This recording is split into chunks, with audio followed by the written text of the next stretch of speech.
agen asuransi ya, yang dijual produknya cuma proteksi aja dan investasinya nggak ada. Jadi kalau kita dibandingin bank kita nggak bisa bilang apa-apa gitu loh. Tapi hari ini itu udah sudah bermetamorfosis ya dari agen asuransi, financial planning dan wealth planner. Artinya apa? Teman-teman ini semua itu juga sebagai wealth planner ya. Kenapa? Karena suatu hari mungkin ketemu klien yang benar-benar kaya. Nah, kalau sudah gitu teman-teman kalau menguasai ilmunya, teman-teman bisa ngasih advice ke dia dan dia trust sama teman-teman dan otomatis apa? Preminya gede-gede gitu loh. Tapi sebelum itu teman-teman harus tahu konsepnya dulu ya.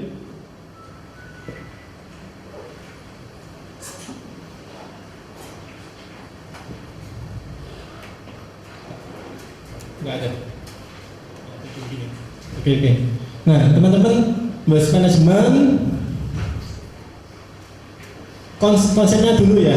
Wealth management itu apa, teman-teman? Wealth management itu adalah merupakan solusi yang terpadu dan menyeluruh dengan fokus untuk membantu nasabah dalam melindungi aset, ya, melindungi aset. Kemudian mengakumulasikan dan mengembangkan aset dan meneruskannya ke ahli waris. Ya, ini disebut konsep wealth management itu seperti ini ya. Wealth management mengintegrasikan berbagai strategi dalam mengelola kekayaan, hutang, risiko, dan perpajakan agar pemilik dana tetap mencapai kemakmuran yang diinginkan. Nah, prinsipnya orang-orang kaya itu butuh advisor yang benar-benar bisa bikin dia tetap kaya. Benar nggak teman-teman? Nah, untuk menjadi tetap kaya itu nggak gampang teman-teman. Kalau orang nggak punya pengetahuan, hari ini dia bisa kaya. Tapi 1 bulan lagi, karena dia ilmunya kurang, kan kebanyakan pengusaha itu ahli di bidangnya, bener nggak? Katakanlah dia pengusaha apa? Pengusaha peternakan ayam ya, ngertinya apa? Cara ternak ayam kan, tentang penyakit ayam. Tapi kalau tentang investasi dia belum tentu ngerti ya, karena bukan bidangnya. Demikian juga pengusaha di bidang lain dia akan ahli di bidangnya. Nah, masalahnya produk-produk di masyarakat itu sangat menggiurkan, bener nggak teman-teman? Saya dulu pernah punya pengalaman. Ada suatu produk investasi dalam dolar, naruh $5.000, dalam kurun waktu 1 tahun uangnya jadi berapa? 100.000 US dollar. Nah, kalau sudah gitu, nalarnya orang itu bisa hilang gitu loh. Orang bisa jual apapun untuk invest di sana. Nah, setelah itu dapat nggak? Enggak, ternyata uangnya bisa hilang. Kenapa? Karena perusahaannya kabur. Nah, karena itu teman-teman sebagai agen asuransi belajar untuk sebagai financial planning yang menguasai konsep wealth management. Tujuannya apa? Bisa kasih klien agar mereka tetap bisa kaya, bahkan uangnya dia bisa berlipat. Nah, kalau sudah gitu, mereka akan tetap untuk minta advice ke teman-teman ya, dia nggak akan pindah lagi.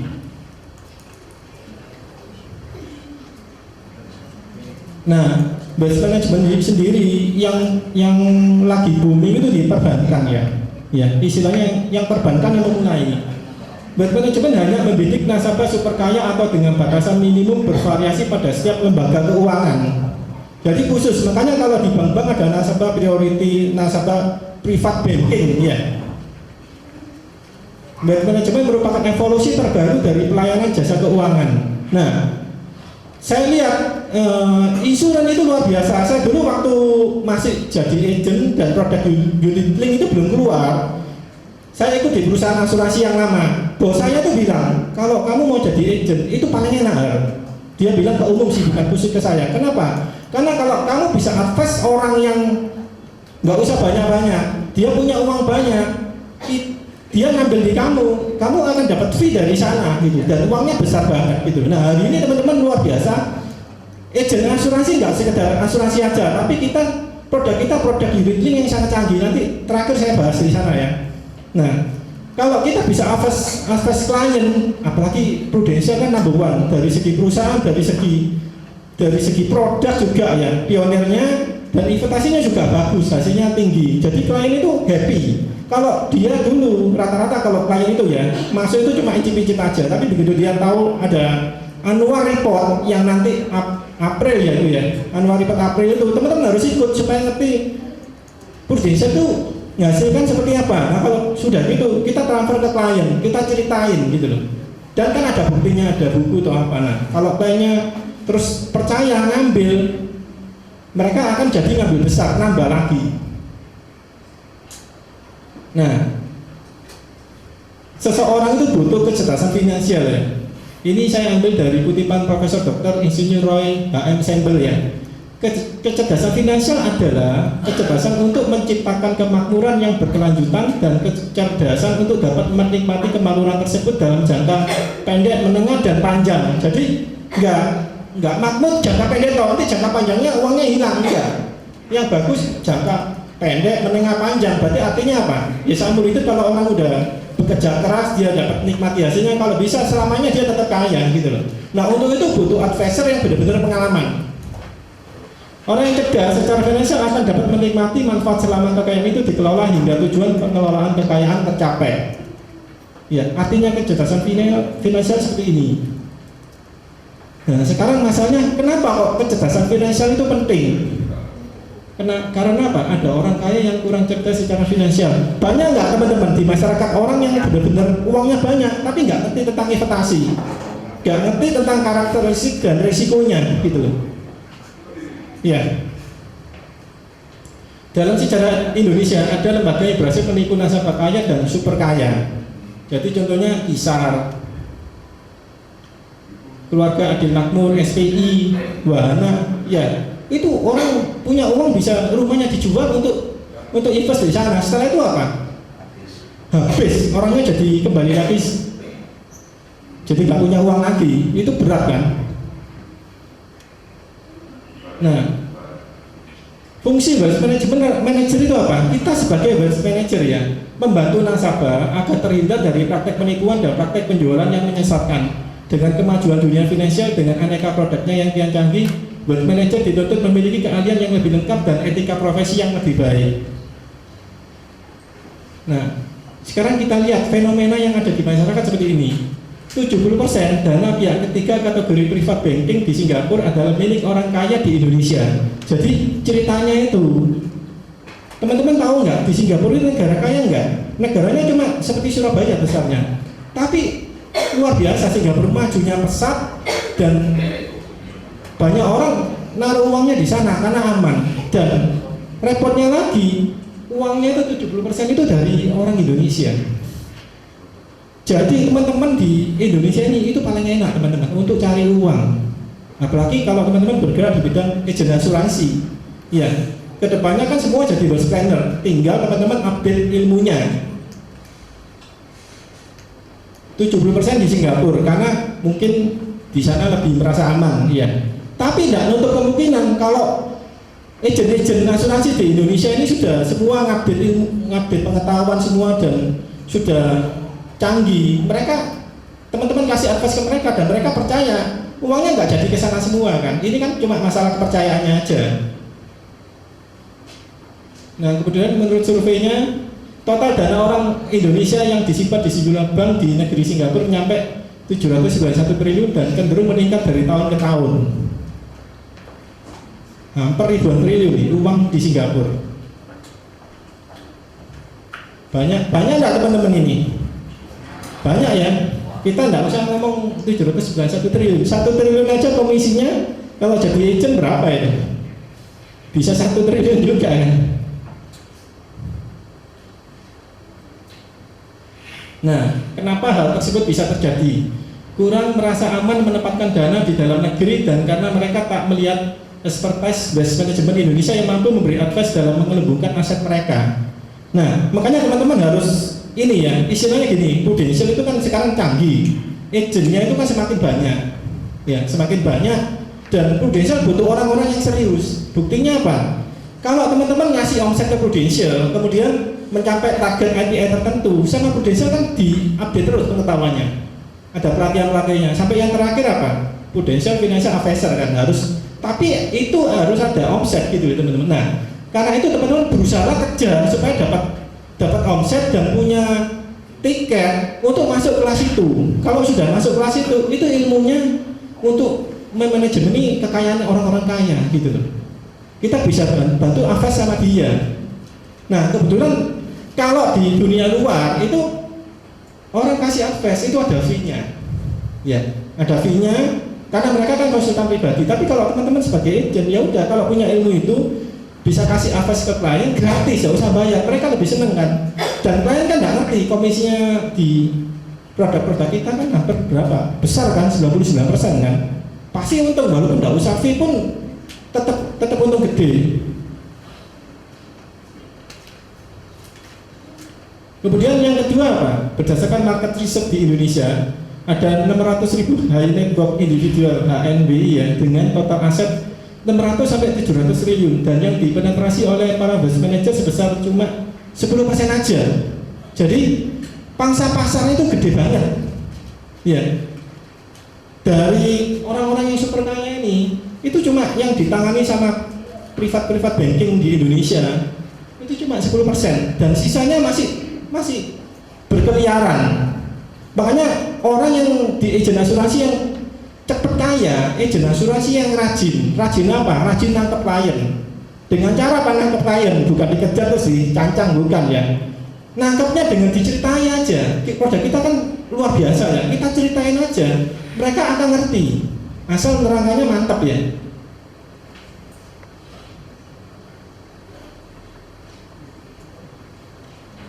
Nah ini pasar yang luar biasa dahsyat ya. Teman-teman paling enak kerja di apa? Jadi agen asuransi atau financial planning, iya, planner itu yang sama lah istilahnya. Kenapa teman-teman? Untuk cari uang kita nggak perlu bingung-bingung kan. Setiap hari kita ketemu orang, iya. Kita narik di ATM atau nabung kita juga ketemu orang. Yang penting kita mau kenalan, kita minta data dia, telepon, omong-omongan sebentar. Suatu hari janjian bisa jadi klien. Yang ketiga apa ya teman-teman? Nah ini yang luar biasa. Financial planner atau wealth manager dari negeri Singapura sangat agresif untuk mencari nasabah yang kaya dari Indonesia. Dan mereka bela nih, enggak antar luar kota ya, dari Surabaya ke Malang atau kemana. Ini enggak dari Singapura, itu jemput bola rata-rata di Jakarta ya. Jadi di hotel-hotel mewah itu mereka sudah punya data nasabah-nasabah orang Indonesia yang super kaya gitu. Jadi mereka apa? Nawari produknya. Nah uangnya kalau kliennya sudah ngambil, larinya kemana? Ke Singapura kan? Ya benar nggak? Hari ini kita bersyukur di Indonesia teman-teman. Kenapa? Karena Prudential punya, kalau nggak salah loh ya, saya pernah dibilangin di Prudential orang Indonesia dia ngambilnya asuransi di Indonesia saja, benar nggak? Kalau orang di Singapura ngambil asuransi Prudential ya di Singapura aja ya, nggak bisa lintas negara kan? Nah itu tujuannya apa teman-teman?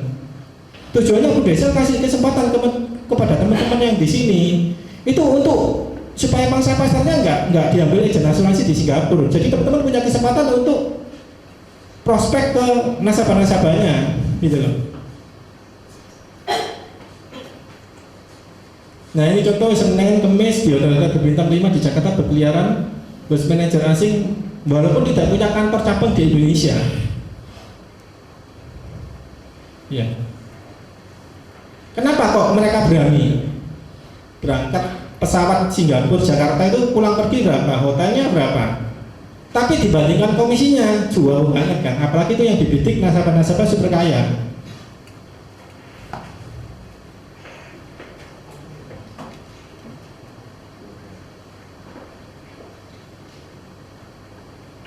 Nah sekarang siapa saja yang bisa masuk orang kaya? Disebut kaya itu seperti apa?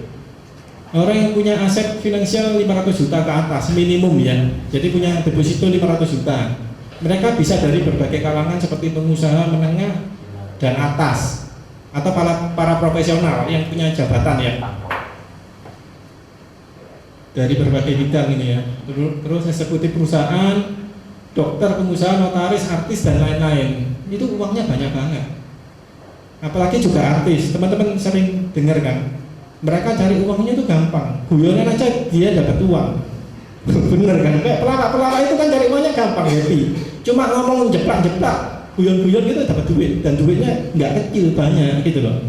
Tapi mereka rata-rata belum ngerti tentang perencanaan keuangan. Tinggal siapa yang bisa masuk ke sana, gitu loh. Kenapa kok saya bilang mereka banyak yang belum tahu? Buktinya kalau mereka di usia tua, mereka sakit kadang-kadang masih butuh bantuan rekan artis lainnya untuk mengobati sakitnya ya. Sehingga kalau terjadi seperti itu berarti apa? Mungkin belum punya PHS atau program-programnya asuransi ya. Nah, ini contoh dana kelolaan waste management di 10 bank umum. Ini tahun 2005 ya. Itu sekitar 67 triliun. Ya. Jadi kalau teman-teman lihat ini 67 triliun, ini tahun 2005 ya. Besar nggak teman-teman? Potensial asetnya aja kurang lebih 10 triliunan. Jadi di luar sana itu pasar-pasarnya masih besar. Dan mereka walaupun bisa ngambil sudah naruh di sini di bank umum ini, tapi kalau mereka tahu produknya unit link, tidak menutup kemungkinan bisa dipindahin rekeningnya. Kenapa? Ya karena produk kita lebih canggih dan lebih banyak fasilitas dibandingkan nabung di bank ya. Nah ini contoh Bank Danamon, ini bank-bank yang besar-besar ya, tidak semua bank. Contohnya aja kalau Bank Danamon 15 triliun dana kelolaan untuk private banking. Artinya itu nasabah yang benar-benar punya uang ya, yang duitnya gede-gede gitu loh. Nah paling enak kalau cerita ke nasabah kaya teman-teman. Asal kita bisa ceritain dengan bagus, mereka rata-rata mau mindahin karena uangnya kan nggak hilang. Iya, uangnya cuma pindah dari kantong kanan keluar disimpan di kantong kiri. Nah kalau kantong kirinya itu rekeningnya prudential, artinya apa teman-teman? Mereka akan benar-benar berlipat-lipat. Sudah dapat proteksi macam-macam, dibiarin aja uangnya akumulasi kan, karena ada fund manager yang bisa kasih return tinggi. Teman-teman lihat nggak di ilustrasi? Return yang paling tinggi, cuma ilustrasi ya, bukan kenyataan, itu cuma 15%. Hasilnya sudah bagus ya. Nah kalau itu lipat jadi 20%, jadi 25% atau rata-rata 30%, itu lipatnya nggak karuan. Nah di BNI 12 triliun, di Bank Niaga 10 triliun, di Bank Permata 8 triliun, Stanchart 7,7 triliun. Ya ini beberapa contoh aja ya. Nah kemudian ini saya ambil dari majalah atau koran ya, saya scan, teman-teman bisa lihat di sini. Ini ada banknya, layanannya disebut apa, terus saldo minimum harus berapa supaya bisa masuk ke kategori private banking, kemudian jumlah nasabahnya, jumlah dana kelolaannya. Siapa yang setelah saya terangkan ini langsung keluar air liurnya? Nggak ada ya? Nggak ada duit mungkin ya. Ini bisa pindah loh teman-teman ke unit link. Kenapa? Karena ini cuma layanannya aja. Orang kaya itu kadang-kadang kan gengsinya tinggi kan. Udah aku nasabah prioritas banking, private banking, dia dikasih kartu seneng. Tapi bunganya berapa teman-teman? Berapa? Ya kurang lebih. Ya sama kan. Cuma mereka kalau masuk nasabah kelas gini enak, ulang tahun dikasih bunga, mau pesan tiket pesawat dikasih ya saya mau juga Pak. Kalau saya mau jadi agennya dapat nasabah gede, mau tiket pesawat kita beliin asal dia masuknya puluhan miliar, komisinya 10 miliar ya. Gak perlu kerja lagi kan gitu. Nah ini teman-teman, uang yang standby yang ditabungi di bank, di mana ini juga tidak untuk kemungkinan bisa pindah ke unit link karena produk kita lebih canggih semestinya, lebih canggih juga aman kan karena bentuknya reksadana, bentuk unit link. Ya sekarang perkembangan dana pihak ketiga, umum, giro, tabungan dan deposito. Teman-teman lihat di sini. Tahun 2002 835 triliun. Tahun 2003 888. 2004 913. 2005 1,1 triliun. 1001 triliun ya. Tahun 2006 1287 triliun. Tahun 2007 1299 triliun. Ini yang cuma di bank di Indonesia saja, belum lagi yang saya bilang tadi yang disimpan di Singapura. Ya, jadi total bisa berapa di sini?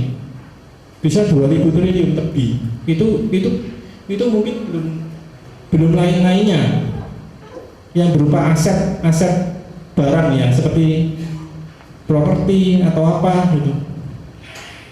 Besar nggak pasar-pasarnya teman-teman? Iya. Enak kan? Kalau lihat gini berarti apa teman-teman? Ini uang berarti. Tinggal bagaimana menemukan orang-orang tersebut. Bagaimana bisa kenal orang-orang tersebut.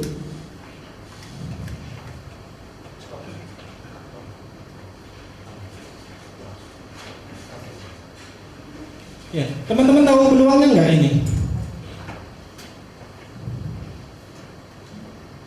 Nah, ini fasilitas-fasilitasnya. Ya. Dan kita nggak beda jauh sama mereka. Kita kan juga seperti kantor ini trustee agency ya. Itu seperti mereka. Tinggal tergantung agennya, profesional nggak, serius nggak, skillnya bagus nggak, pengalamannya bagus nggak. Kalau bagus, ini orang-orang yang uangnya banyak itu bisa jadi nasabahnya teman-teman. Ya, mereka semua bank lagi bersaing untuk dapat nasabah yang kelas-kelas khusus seperti ini. Nah, sekarang tinggal Pak, yang disebut wealth management itu kelebihannya apa? Kok orang kepingin berbondong-bondong di sana? Nah, wealth management ini seperti ini ya. Siklus perencanaan keuangan yang terpadu. Jadi contoh gini, orang saat ini orang punya aset saat ini berapa misalnya? Ya, orang bekerja tujuannya kan dapat income, dapat uang. Nah, uangnya nggak mungkin dibuang-buang kan? Ada nggak di sini yang orang bekerja uangnya terus begitu dapat dikasihkan teman-temannya? Ada nggak? Nggak ada. Kenapa? Tujuan orang bekerja kan untuk disimpan untuk keluarganya kan. Kalau ada kelebihan mungkin bantu orang lain ya. Nah, saat orang punya income, otomatis dia uangnya disimpan kan. Nah, tahap pertama di wealth management, siklus keuangan keluarga, pertama kali itu apa? Sebelum kita ngomong yang mulu-mulu, itu di sini disebut apa? Harus proteksi asetnya dulu, ya, atau proteksi nilai ekonomisnya. Nilai ekonomisnya apa ya? Nilai ekonomisnya si pencari nafkahnya, gitu loh.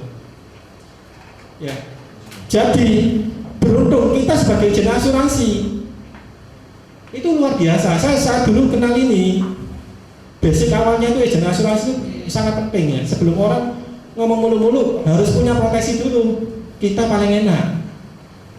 Kenapa? Kita yang paling dasar kan. Sebelum orang naik uang lebih, mau ngomong investasi, mau ngomong apa, kalau dia tidak melakukan investasi untuk proteksi income-nya atau kesehatannya, itu setiap saat income-nya, uangnya bisa hilang gitu loh. Contoh di Indonesia, maksudnya uangnya bisa hilang itu apa? Misalnya gini, di Indonesia perusahaan yang besar apa? Misalnya perusahaan A, B atau C misalnya ya. Kalau seorang profesional kerja di sana, suatu hari kalau dia semakin bagus, income-nya kan semakin besar. Misalnya kita ngambil contoh aja, dia punya income 10 juta per bulan misalnya ya, 10 juta per bulan atau 20 juta per bulan misalnya. Saat dia bekerja, berkarya di perusahaan tersebut, dia akhir bulan pasti ditaperi uang kan, gajinya dia, upahnya lah misalnya. Tapi suatu hari si pencari nafkah ini, profesional ini, tiba-tiba dia sakit kritis, di mana sakitnya itu nggak bisa kerja terus, tahun lebih atau berapa, bisa kan? Contoh orang kena stroke, kalau dia kena stroke-nya nggak cepat pulih, mungkin setahun belum sembuh, 2 tahun belum sembuh, perusahaan mau nggak tetap gaji ke dia? Ada yang mau nggak teman-teman? Tidak, karena setahu saya dulu kerja ikut orang itu 6 bulan aja, kalau lewat 6 bulan dia akan cari orang baru lagi, bener nggak? Nah kemudian itu dari segi naik sakit. Tapi kalau si pencari profesional tadi itu tiba-tiba dipanggil Tuhan misalnya, kira-kira perusahaannya juga ada nggak yang berani tetap gaji janda dan anak-anaknya seperti saat profesional tersebut masih hidup? Ada nggak teman-teman? Nggak ada. Nah, siapa yang bisa gaji supaya profesional ini tetap bisa dapat income 10 atau 20 juta? Kira-kira siapa teman-teman? Siapa teman-teman? Ya, prudensial atau industri asuransi ya. Kenapa? Dengan cara orang tersebut kalau punya income, kalau dia berani menyisihkan sebagian dari income-nya 10 atau 20%, maka diberikan proteksi dan proteksinya akan keluar uang kalau dideposito akan tetap menghasilkan 10 sampai 20 juta. Makanya disebut garansi income. Ya. Nah, cara ngitung nilai ekonomisnya bagaimana? Ya, income tahunan dikali lama tahun bekerjanya dia. Itu nilai ekonomisnya. Itu yang harus dilindungi supaya orangnya nggak kehilangan asetnya dia kan. Ini tahap apa? Kenapa ini penting teman-teman? Itu seperti gini, saya kasih gambaran yang sederhana aja gini. Misalnya di sini siapa yang hobinya burung berkicau maksudnya? Nggak ada ya? Ya, ada nggak? Nah, kalau burungnya mahal misalnya, nilainya 5 juta karena berkicaunya bagus, juara berkicau misalnya, sangkarnya juga bagus kan, tapi burung ini burungnya asetnya dia kan, karena sering diikutkan lomba kontes burung. Nah, kalau udah kontes bisa dapat 10 juta pialanya, hadiahnya ya. Nah, pemiliknya kalau punya burung tersebut berani enggak pintunya nggak dikunci, maksudnya pintunya burungnya itu nggak berani, hilang kan, asetnya hilang. Nah, asuransi itu seperti sangkarnya itu harus ditutup dengan cara apa? Beli insurans. Itu paling enak kan, sebelum orang ngomong mulu-mulu beli asuransi dulu Pak, tapi ngomongnya jangan beli asuransi ya, rekening Pak Ali katanya Pak Wibi. Ya, kalau ini sudah dilakukan, orang kan tambah kaya, kerja terus, uangnya kan akumulasi kan. Nah, akumulasinya tujuannya untuk apa? Mereka mulai merencanakan kalau dia punya anak, pendidikan anak-anak, ya, dana pensiun, dana darurat atau investasi jangka pendek. Ya, ini akumulasi. Nah, tujuannya apa? Diakumulasi teman-teman, untuk supaya masa depannya dia terjamin. Aset masa depan, dia punya aset di masa depan.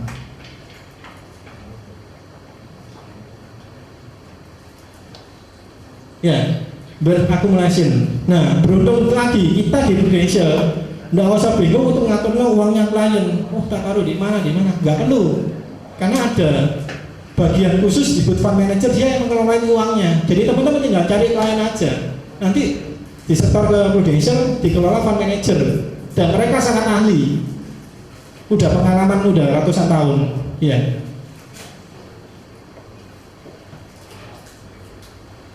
Buktinya ahli apa? Kalau misalnya ada yang tanya gitu, buktinya pernah mengalami perang dunia 1, perang dunia 2, terus apa? Kapal Titanic.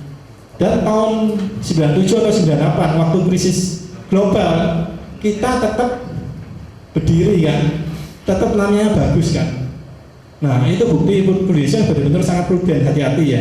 Dan kita beruntung kalau ikut di perusahaan seperti itu, nggak ngawur-ngawuran. Kenapa? Mungkin karena kita nawari orang, mungkin orangnya apa? Paman kita, saudara kita, mertua kita. Nah, kalau perusahaannya nggak hati-hati, kita mau ngomong apa gitu loh. Jadi ini kesempatan buat teman-teman, karena Prudential luar biasa. Carilah premi sebanyak-banyak, kesempatan gitu loh.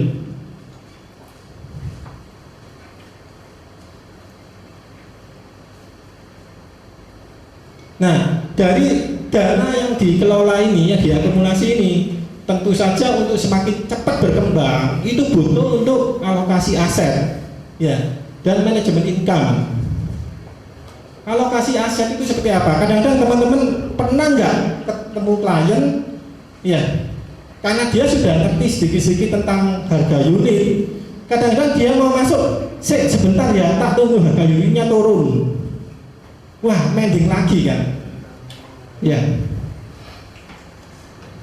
Karena dia tahu nanti kalau terlalu naik rugi, ada sih seperti itu kan. Nah, padahal teman-teman bisa bilang ke dia, kalau uangnya ibu, ya, kepengen cepat berkembang, faktor yang menentukan itu bukan kapan kita harus masuknya, tapi alokasi aset, pemilihan aset. Aset itu seperti apa? Contoh, milihnya jenisnya deposito, obligasi, atau campuran, atau equity saham. Nah, jangka panjangnya, yang faktor yang menentukan cepat mana berkembangnya dana klien itu dari alokasi aset, bukan bukan kapan harus masuk, bukan nunggu harga unit naik atau turun, itu nggak terlalu mengaruh. Tapi pemilihan deposito, obligasi atau equity itu yang faktor paling menentukan ya. Nah, tapi juga harus dilihat ya. Kalau memang benar-benar klien itu kepengen uangnya cepat berkembang, dan mereka memang uangnya nggak untuk kebutuhan jangka pendek, memang dibiarin untuk jangka panjang, teman-teman bisa pilih alokasi aset di equity, itu cepat berkembang.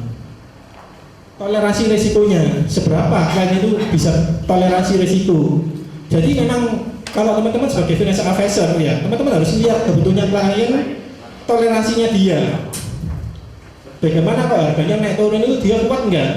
Kalau dia enggak, bukan tipe seperti itu. Hari ini teman-teman kalau yang ditunjukin equity tapi ternyata orangnya itu memang nggak bisa diomongin, udah begitu turun tambah diambil, keliru kan semestinya.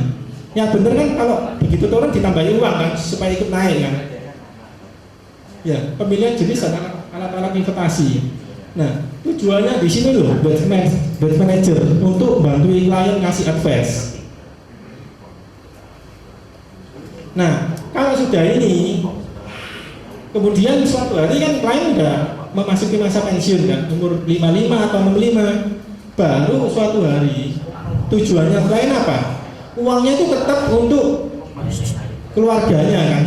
Dia tujuannya bekerja kan tujuannya didistribusikan ke siapa? Ya ke istri atau anak-anaknya. Ya, warisan, dana pensiun, asuransi jiwa, atau dana yang dipercayakan, trustee. Kalau yang ini tidak ada di Indonesia. Karena kita jajarannya bukan jajaran Inggris ya, Belanda, dia nggak menganut trustee. Nah, ini loh siklus perencanaan keuangan yang terpadu.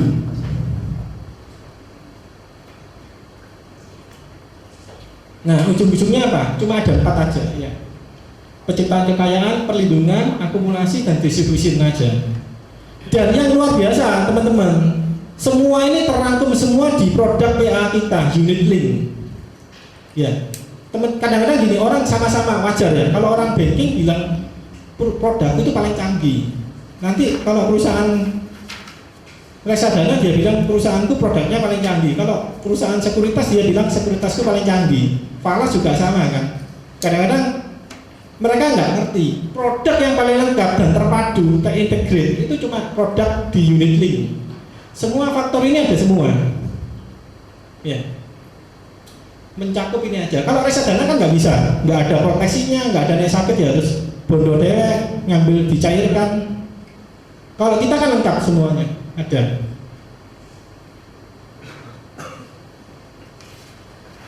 Nah, ringkasannya itu cuma ada 2, sebelum pensiun dan sesudah pensiun ya. Kalau sebelum pensiun apa? Perlindungannya apa? Untuk kesehatan, udah. Kesehatan, asuransi, proteksi income. Kemudian sebelum dia pensiun, dia harus akumulasi kekayaannya gitu. Jadi makanya teman-teman kalau klien bilang, Pak, kesempatan Bapak hari ini harus tabung. Kenapa? Mumpung Bapak usianya belum pensiun, masih tenaganya masih kuat kan istilahnya. Masih perusahaan masih mau pakai. Karena perusahaan tempat di mana klien bekerja atau ini khususnya kalau bekerja ya, itu ada masanya kan. Sebelum usia 55 ya kamu dipakai terus, tapi setelah itu nggak mungkin dipakai karena dia akan ganti orang lagi kan.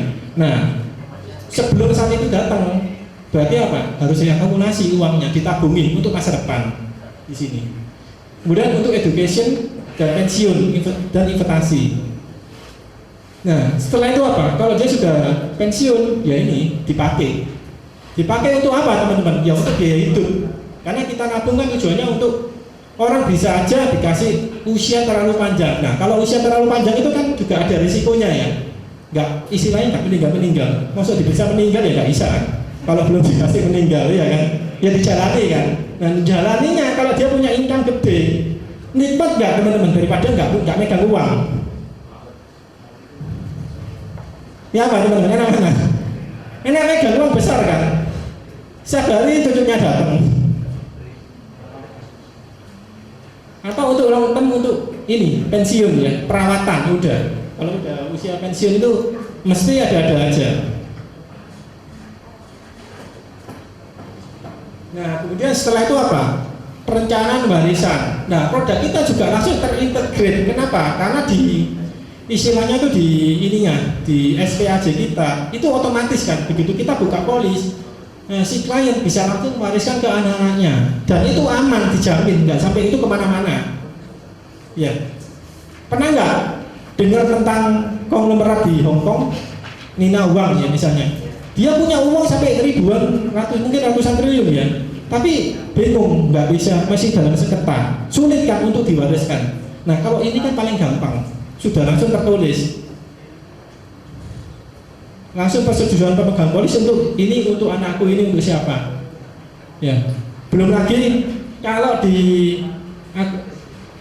manajemen akumulasi kekayaan itu kita bebas pajak kan, paling enak di unit link itu tekankan ke di klien. Kalau di produk-produk perbankan kan kena bunga, kita nggak ada, cuma 3 tahun awal aja. Makanya kalau teman-teman lihat di ilustrasinya itu peningkatannya kan kuat banget, nggak kena pajak kan istilahnya.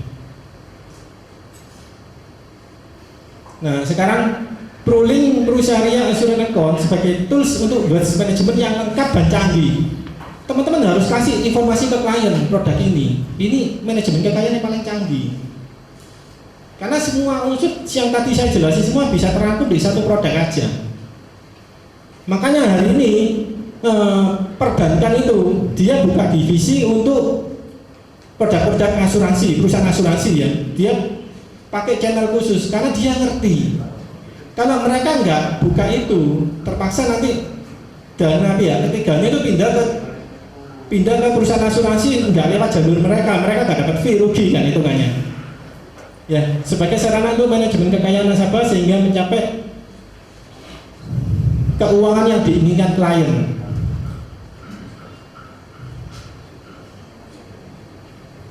Ya, ini jelas ya. Nah, kenapa? Unsurnya karena ini produk kita PAA atau Syariah itu ada 2 unsur yang menunjang. Pertama proteksi, ya.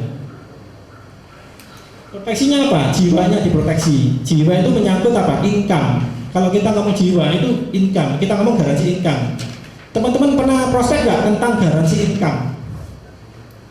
Ya, kita kalau kesulitan bilang, Pak, hari ini saya telepon Bapak mau cerita tentang garansi income. Bapak ada waktu 5-10 menit Pak. Apa itu garansi income? Kalau klien semakin nggak tahu itu semakin enak. Ya udah Pak, ketemuan nanti saya jelasin. Kemudian kesehatan, yang powerful apa ini? PHS itu powerful sama sisi. Ya. Apalagi kalau digabung, kalau dulu kita PHS-nya nggak ada kan, pakai Prumet aja ya. Jadi kalau orang sakitnya biasa-biasa mungkin tercover, tapi kalau sakitnya berat, otomatis apa? Masih nggak nyukupi kan Prumetnya. Mau nggak mau kalau dia sakitnya kritis, yang dicairkan apa? Uang dari benefit sisi, proteksi sisinya kan, itu untuk mengobati. Dengan produk itu aja Prudential booming karena orang ngerti kalau sakit kritis kan butuh uang banyak. Tapi hari ini kalau gabungan 2, PHS sama sisi, jadi kalau klien mengalami sakit berat atau ringan masuk rumah sakit, ya udah pakai kartu aja kan. Tapi setelah itu apa? Sisinya dia kan tetap cair kalau sakit berat, ya udah dicairkan deposito untuk dipakai sebagai biaya itu. Ya, di deposito aja sehingga apa? Kalau semakin sisinya besar, semakin apa teman-teman? Klien ini nggak perlu bekerja keras lagi. Nah itu tekankan di klien. Pak, hari ini Bapak kalau punya kesempatan ambil sisi banyak-banyaknya. Dengan cara asumsi seperti tadi, kalaupun sakit pakai BH saja Pak, itu produknya bari semua. Tapi sisi dibutuhkan supaya Pak, orang itu tidak bobo cari kerja lagi misalnya gitu loh. Contoh orang baru kena stroke misalnya, belum tentu bisa bekerja kan. Kalau dia sembuhnya setengah-setengah, kalau dia dicairin misalnya 2 miliar, ya udah kerja nggak masalah kan. Itu di deposito dia bisa makan dari hasil depositonya. Apalagi kalau depositonya itu di depannya di unit link, udah pas Prudential returnnya 40%, berapa udah.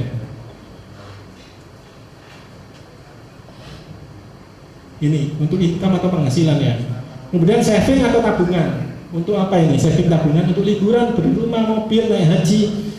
Kita hampir sudah seperti bank bukan hampir ya. Boleh diambil dan ditarik setiap saat. Cuma bedanya apa? Kalau ngambil dana butuh waktu sekitar 7 hari sampai 10 hari ya, karena kan produknya bukan murni deposito ya, tapi diinvestasikan di saham.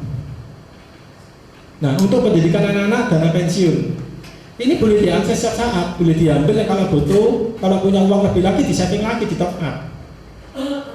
Usahain waktu teman-teman jual juga klien bisa ngerti konsepnya, sehingga apa? Kalau dia butuh uang memang benar-benar urgent, bisa tarik kan. Kalau dia ngerti bahwa ini bisa ditarik, kalau saat dia benar-benar butuh, terus suatu hari dia punya uang pasti ditabungin lagi sama dia, karena dia ngerti kan, saya harus punya dana darurat, sehingga suatu hari kalau dia butuh, dia ada uangnya gitu loh. Dan kalau ditempatkan di sini itu lebih akumulasinya lebih besar. Jadi naruh pokoknya nggak usah seperti bank. Kalau bank naruh kan cuma 6-7%. Untuk jadi cepat berkembang kan butuh pokok yang besar. Kalau kita kan nggak, lipatnya lebih cepat kan, karena returnnya lebih cepat. Dan untuk akumulasi kekayaan, financial freedom, setiap orang kepengen ini teman-teman. Jadi kalau kita bilang untuk orang yang benar-benar punya uang, kita bilang untuk akumulasi kekayaan supaya financial freedom. Jangan bilang, Pak, ini untuk proteksi supaya Bapak nggak jatuh miskin. Dia nggak takut dia, karena dia ngerti saya punya kemampuan supaya nggak jatuh miskin gitu. Tapi kalau kita bilang ke dia bahwa dengan program ini Bapak akan tambah financial freedom, tambah kaya, dia senang teman-teman. Ya, oke, sharing saya hari ini. Teman-teman mau bukti nggak kalau produk unit link jauh lebih canggih dari produk perbankan? Ya, tapi saya nggak seneng kalau dibilang mau aja. Kalau teman-teman nggak praktekin ke lapangan, nggak ada gunanya. Kenapa? Untuk kita dapat income, nggak sekedar teorinya dapat ilmu, tapi kalau kita nggak nyebarin ke orang lain, juga nggak akan kembali. Ya, oke, saya nanti kasih simulasi sebentar bahwa produk kita benar-benar canggih teman-teman. Tinggal kalau seberapapun teman-teman mau ngambil premi dari masyarakat. Kalau teman-teman semakin melihat ini produk yang luar biasa canggih dan teman-teman mau kerjakan dengan sungguh-sungguh, saya bilang nggak ada batasannya teman-teman. Kalau di luar sana ada pepejen income-nya gede saja kelihatan. Hari ini saya jelasin ya, setiap orang yang hadir di sini pasti bisa seperti itu. Teman-teman mau nggak seperti itu? Mau. Oke. Sebentar ya. Produk kita, kenapa? Karena produk perbankan itu sudah industrinya udah puluhan tahun gitu loh. Dan masyarakat sudah bank minded, ngerti maksudnya ya? Bank minded itu apa? Gak usah dikejar-kejar, dia datang sendiri ke bank. Nah, insurans belum seperti itu. Berarti apa? Nyesel nggak teman-teman? Nyesel ya? Kalau saya nggak mau nyesel, enakan gitu teman-teman. Kenapa? Kalau sampai orang itu sudah insurance minded, matang kita, perusahaan asuransi bikin kantor yang ada emas yang datang sendiri klien, nabung sendiri, nggak butuh kita nanti gitu loh. Saya lebih senang gitu, kita yang kejar-kejaran, cepet-cepetan cari klien. Ya. Nah sekarang saya mau buktikan dengan angka. Kan itu paling senang di angka. Setelah kita ngomong angka ya. Uang yang adanya 1 miliar, ya kita taruh uang 1 miliar di deposito, kita dapat bunga 7% misalnya. Ini 7% ya. Uang kita 10 tahun ke depan sudah bisa diperkirakan sekitar 1,7 miliar uangnya. 1 miliar 700 juta intinya. Ya. Tapi kalau 20 tahun jadi berapa teman-teman? 2,9 miliar. Iya. Jadi kalau 10 tahun nggak ini seperti ini ya, jelas ini ya. Iya. Perlu bukti nggak? Perlu bukti tak hitungin. Aku ada programnya. Nggak usah ya. Oke. Minta programnya ya Pak. Ya nanti. Oke, terima kasih Pak. Nah sekarang.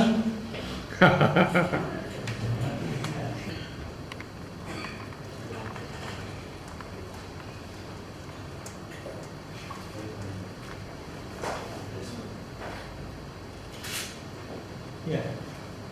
Klien taruh uang kemudian 1 miliar, nggak usah dimasukin PAA. Itu jalan terakhir. Kalau sudah nggak ada harapan. Ya. Maksudnya apa? Kita taruh aja di PAA 1 miliar. Pasti jauh lebih bagus dari bank. Dengan naruh uang 1 miliar, benefitnya apa aja? Ini Julius. UP-nya dapat 2M ya. Kemudian CCB dapat berapa? 1M sampai usia 80. Terus PADD dapat sampai usia 1M, usia 65 ya. Kemudian PHS-nya tipe E ya. Tipe E berarti apa? 1 juta per hari. Itu setara berapa? Anunya yang plafonnya dia 400 berapa? 400 jutaan lah ini. Jadi plafon kartunya PHS bisa jatah kalau klien sakit dikasih 400 juta. Ya, 430 ya. Terus apa lagi? Payer. Payer ditabungin 120 juta per tahun sampai usia 65. Kalau nggak salah ini usianya 35. Pak Richard ini ya. Nah sekarang Pak, kalau profesinya besar, uangku juga hilang, percuma kan? Karena klien yang dibikin untung kan, bener kan? Nah sekarang kalau 10 tahun berapa? 1869. 10 tahun 1869. Ya, kalau 20 tahun? Oh enggak, 20 tahun 11,5. Wow. 11 sama berapa? 5, 8, 8. Oh iya 3,1.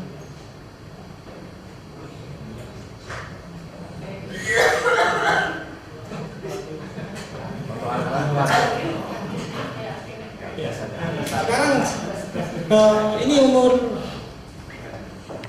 55 ya? Oh enggak ya, 20 tahun. Umur 65 berapa ya? Kalau di bank berapa? Kalau ini 65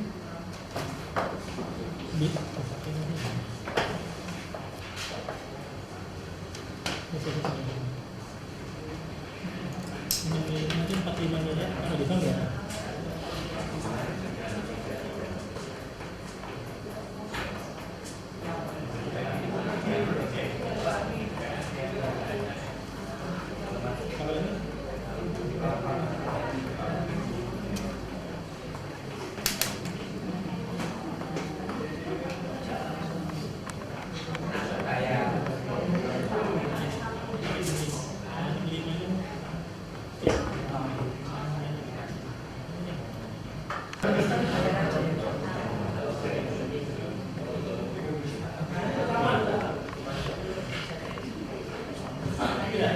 Ya, ringkesnya gini. Kalau kita deposito di bank, naruh 1 miliar, jadi 1,7, 20 tahun 2,9, 3 miliar. Tapi kalau klien naruh tujuannya untuk pensiun umur 65, dia dapat 5 miliar. Ya. Kalau ini, kalau naruh di Prudential 1 miliar, UP-nya 2 miliar. Begitu dia meninggal dapat berapa teman-teman? Berapa? Dapat 3 miliar. Ya. UP ini tambah CCB kan dikasihkan. Berarti dapat 3 miliar. Berarti apa artinya teman-teman? Uangnya klien begitu naruh aja langsung berkembang 3 kali lipat dari uangnya dia yang 1 miliar. Ya. Kemudian kalau sakit 1 miliar, kecelakaan 1 miliar, PHS-nya 400 juta. Ditabungin kalau dia ngalami sakit 120 juta. Nah, kalau sama 10 tahun, ini 3 miliar teman-teman. Asumsi 15%. Ya, kalau ini asumsi bunga 7%. Kenapa saya bisa berani bandingin yang punyanya Prudential itu yang return yang tertinggi 15%? Karena kita melihat kan diikuti rata-rata selama di launching sampai hari ini pasti di atas 15% kan? Ya, jauh di atas 15% kan? Kenapa kok takut ngasih 10%? Mau itu jenisnya itu equity. Jadi maksudnya itu gini. Teman-teman tahu misalnya kendaraannya mobil Karimun tahu ya, kecepatan paling tinggi berapa di jalan tol? 100 udah ya. Kalau 110 langsung jungkel di jembatan ya. Nah kalau mobil Ferrari bisa kecepatan tinggi kan, equity itu seperti Ferrari itu buanter, tinggal yang nyetir. Kalau memang ini udah agak macet ya jangan diterombol gitu tabrakan kan. Ya kita kan enak ada bisa di switching kan, dimasukin cash dulu atau apa dulu ya kan. Nah ini 3 miliar, kalau 20 tahun jadi 11 miliar. Ini 20 tahun jadi 3 miliar. Jauh nggak teman-teman? Jauh. Kalau usia 65, wah itu tambah gede nih. Ini 5 miliar ini depannya 40 miliar, 45 miliar, rugi 40 miliar klien. Padahal kalau saya hitungkan bukan 45 miliar aja loh teman-teman, bisa lebih lagi karena asumsi return cuma 45%. Oh, asumsi return cuma 15%. Bayangkan kalau asumsi returnnya 20%, itu lipatnya lebih lagi, bisa 2 kali 45 ini, bisa 90 miliar. Ya, tinggal kalau klien, terus siapa caranya klien itu bisa percaya? Teman-teman harus sebagai marketing itu kadang-kadang nggak enak. Kita ke klien mesti, ya orang marketing itu bisa kecap nomor 1, ya kan? Supaya nggak disebut itu, teman-teman harus bawa bukti. Kalau kita sudah main premi gede, mereka nggak cukup untuk kepintaran kita untuk ngerayu klien, enggak. Mereka bukti di atas kertas gitu loh. Ya bawa yang lengkap gitu loh. Prudential majalah nomor 1 karena dia untuk rasa aman kan, karena kena bunga gede. Annual report, ya contoh-contoh itu harus dibawa. Sehingga kalau dia sudah ngerti, dia berani naruh. Beda nggak teman-teman di sini? Ya. Nah ini artinya apa? Tadi yang saya jelasin di sini sekitar berapa? 1,300 triliun ya, itu tahun berapa? 2006 mungkin. Sekarang udah mungkin 1.600 1.700 triliun. Itu aja orang berani naruh tanpa dikasih apa-apa, tanpa keuntungan yang lebih. Apalagi kalau di Prudential tinggal ketemu nggak klien itu sama agent tersebut gitu loh. Ngerti maksudnya ya? Kalau nggak ketemu nggak ngerti ya nggak ngerti, ya nggak pindah gitu. Tapi begitu ngerti bisa pindah. Belum lagi ini sakit teman-teman, ya toh. Kalau ini sakit dideteksi kena cancer ya uangnya hilang kan. Ya hilang saja kan di sini. Kalau ini, nah kalian bilang sakit tambah kaya pak? Enggak mau sakit gitu. Ya, jadi kalau di sini musibah bisa terjadi kan, tapi dia nggak akan jadi miskin gitu loh. Uangnya tetap berlipat sehingga tujuan keuangannya tadi untuk keluarga tetap tercapai. Oke teman-teman, jelas ya? Oke.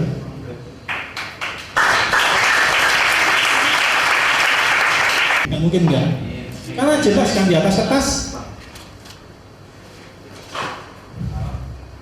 ya kan?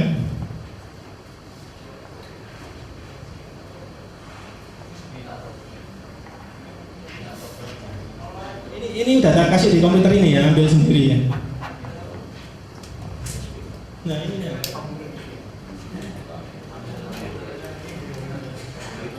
Pak, sebetulnya itu kan nggak fair, soalnya itu kan dibandingkan sama 7%, sedangkan yang di PAA itu kan 15%, Pak. Oke, gini teman-teman, cara mikirnya gini, John. Katakanlah bank kan 7%. Betul. Ya. Seperti aku tadi kasih gambaran dulu. Kalau aku beli mobil punya Karimun, ya, aku punya Ferrari, aku juga nggak ngikuti dong. Harus kecepatan Ferrari misalnya 70, Ferrari-nya harus jalan 70 ya enggak dong. Sesuai dia equity, ya pasti tinggi kan, ayo. Iya. Kalau nggak percaya hitung-hitungan, kasih bukti ke aku. Rata-rata kan ada di Prudential kan. Saat di launching sampai sekarang returnnya berapa? Kan ada itunya. 17%. Itu aja, saking tahun lalu kena krismon, kena krisis global, coba enggak lipat tak karuan gitu loh. Dan teman-teman harus berani, istilahnya gini loh, kita itu bukan saham murni, jelas ya. Kalau kita main saham murni, kita punya 1M, kita masukkan di saham X misalnya, itu kalau kita salah perhitungan, ya nunggunya lama kan. Tapi Prudential, hari ini dia masuk, asetnya dia itu dikelola dengan cara diversifikasi gitu loh. Jadi dia nggak mainnya yang untung saham telekomunikasi, uang semua dimasuk telekomunikasi, enggak. Namanya bisnis, perkembangan zaman, perjalanan di tahun demi tahun, itu kadang-kadang ada bisnis yang bagus, ada bisnis yang sepi, yang lesu gitu loh. Ngerti maksudnya ya? Jadi uang, katakanlah kita ngomong di Indonesia itu punya uang 1.000 triliun semua ya. Dengan krisis apa berarti uangnya uangnya berkurang? Enggak teman-teman. Saya kasih contoh ya, zaman dulu waktu kerusuhan ada bisnis yang hancur kan, bener nggak? Tapi ada bisnis yang booming. Apa yang bisnis yang booming? Ya bisnis yang berkenaan dengan besi. Karena orang lebih rasa aman, jadi bikin pagar sekuat-kuatnya kan. Iya kan? Ini contoh toh. Iya.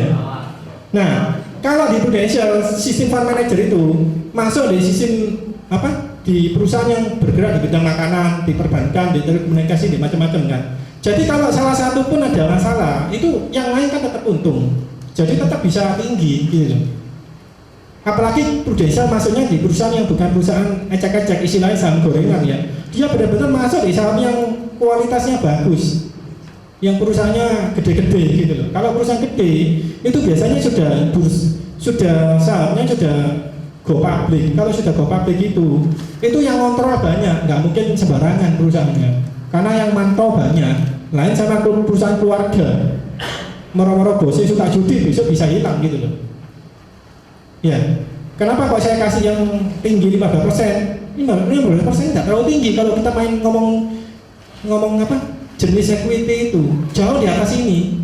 Kalau nggak percaya di rata-rata aja yang annual reportnya Prudential tahun ini berapa 50%, tahun ini 58, tahun ini 60, tahun ini 40, tahun ini 15. Kalau di rata-rata ya pasti tembus di atas 15 kan. Apalagi kita mainnya kan jangka waktunya long term, bukan setahun 2 tahun. Kalau kita ngomong kita bandinginnya setahun, saya nggak berani ngomong, John. Ya, karena setahun kan semua bisa terjadi kan. Tapi kalau kita main jangka panjang, ya udah pasti tinggi, nggak mungkin enggak kan. Karena namanya aja saham. Saham itu apa? Identik dengan apa teman-teman? Dengan orang bisnis untungnya lebih gede. Kalau deposito itu identik dengan orang yang kerja ikut orang kan, istilahnya, contohnya loh ya. Jadi kan udah terbatas. Iya. Iya, ngerti ya pasti.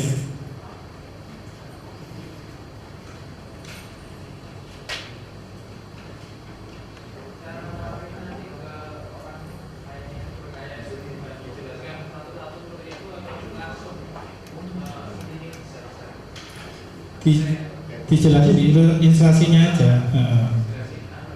Ini pun kita nggak ngomong ini loh, ini cuma benefit Pak, boleh dipakai boleh enggak, tapi saya doakan nggak usah dipakai Pak. Kenapa? Tetap untung kok. Cuma kalau suatu hari terjadi sesuatu, Bapak nggak usah khawatir sama aset Bapak karena sudah dilindungi sama ini, gitu loh. Iya.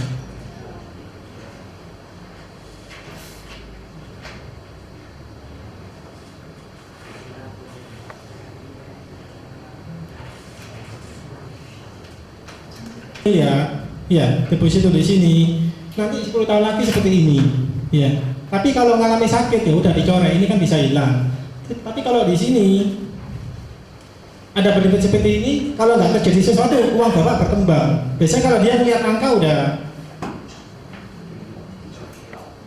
silau istilahnya. Ada efek sampingnya nggak kalau single premi itu sekali bayar, tiba-tiba pas unlock harganya apa kita harus bayar lagi? Harus apa? Bayar harus top up. Oh enggak, ini Pas ambil kayak kemarin. namanya siklus. Namanya kalau kita berani ngomong equity itu seperti orang bisnis cara kerjanya. Ya, kadang untung, kadang turun, kadang stagnan, ya. Tapi rata-rata teman-teman tahu enggak? Ada enggak bisnis yang tetap setiap tahun itu panca tayar rugi terus, nggak ada bangkrut semua. Kita juga imbasnya juga kena kan. Kalau kita lihat perusahaan-perusahaan gede-gede kan nggak mungkin rugi terus kan. Ruginya paling sebentar terus balik pulihnya cepat kan. Iya. Jadi kalau dengan investasi gini, asal klien itu, tapi yang harus diingat gini ya, ini investasi untuk jangka panjang. Jangan sampai teman-teman jualnya, Pak taruh 1 miliar aja, Pak titip setahun aja, Pak, jangan. Nanti kalau benar-benar turun seperti turun 40%, 1M jadi 600 juta, kliennya bisa marah gitu. Tapi kalau kita ngomong, Pak daripada Bapak depositonya itu ngendok nih, bank terus sudah 5-6 tahun cuma bunganya sekian loh Pak, mending dipindah aja Pak, nanti bisa dapat lebih tinggi dan ada fasilitas proteksinya kan gitu loh. Jadi kalau turun ya dibiarin aja, nanti kan naik sendiri.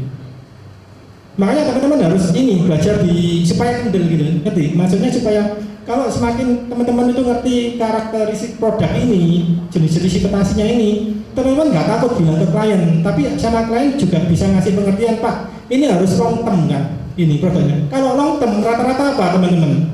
Ya aman kan, karena walaupun turun, dibiarin aja nanti ya naik sendiri kan. Seperti yang terjadi mungkin teman-teman sudah tahu semua, karena kan rata-rata punya klien ya. Ya, punya klien saat krisis barusan ini tahun berapa? 2007-2008. Kalau ada klien nelpon, kemudian ternyata di-breed, rugi nggak? Rugi. Tapi kalau dibiarin ya apa teman-teman? naik lagi. Justru itu kalau klien sudah ngerti cara kerjanya itu paling enak, dia akan taruh uang terus, gitu loh. Kenapa Pak harus taruh di sini? Wong di sini dapat 7% Bapak mau. Ini fasilitas lebih loh. Masa tidak mau? Tidak mungkin, gitu loh.